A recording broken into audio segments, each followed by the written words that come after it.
Alright guys, welcome back to challenge number 7. Today you might have sore glutes or quadriceps. Hopefully it's not too bad and you're ready for the next challenge.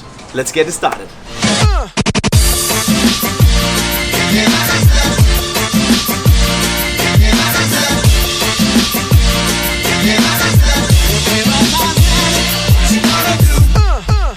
So, challenge number 7.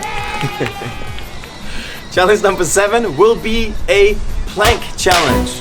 You knew it was coming sooner or later. We've seen this a million times on the internet. People trying to hold 1, 2, 3, 4, 5, 6, 7 minute long planks.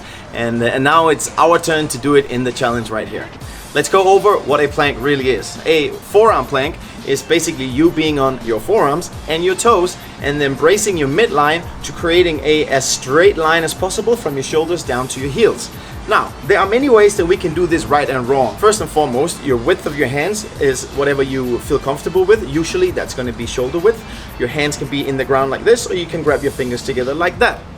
Something we have to talk about though is that only 4 points of contact can touch the ground at any time. So that's going to be your elbow, and your toes, right? If you bring your knee down, you break the plank and then you're out or your attempt is over. The big thing we need to talk about here, guys, is when we talk about how to brace that midline.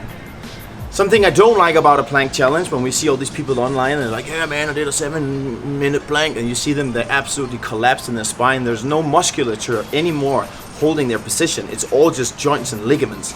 And then all of a sudden, an exercise that's good for strengthening core and muscle activation and nervous system, all of a sudden is a bad exercise. So we gotta make sure we do it right. So what does that mean? Okay, first and foremost, let's talk about what muscles we use to stabilize, or the ones we need to focus on, because we do use quite a lot of muscles, but the ones we need to focus on is the glutes, your butt cheeks, and your abs in the front. If we don't focus on squeezing these two muscle groups, then all of a sudden, like I said, we're just gonna collapse down and be hanging in all sorts of other things in our body, and that is not what we're trying to achieve. So when we're looking at plank from the side, it's actually better to have a slight flexion in your spine than a completely straight back, because sometimes a completely straight back turns into a hyperextended back really fast. A slightly flexed spine only tells us that we're really engaging our abs to bring flexion to the spine, at the same time with us squeezing our glutes, bringing that pelvis in the right positions, so we don't have that little butt wink, or we have what we call a neutral lumbar spine. The bottom part of your spine, going from your spine into your pelvis, needs to be straight, and we don't want that butt to stick out. That's always a sign that we don't have proper glute activation.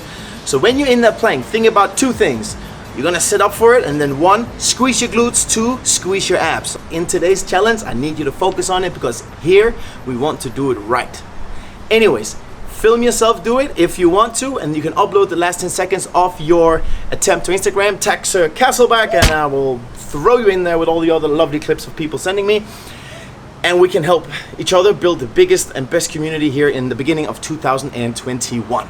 Good luck with your attempt. I will see you in challenge number 8.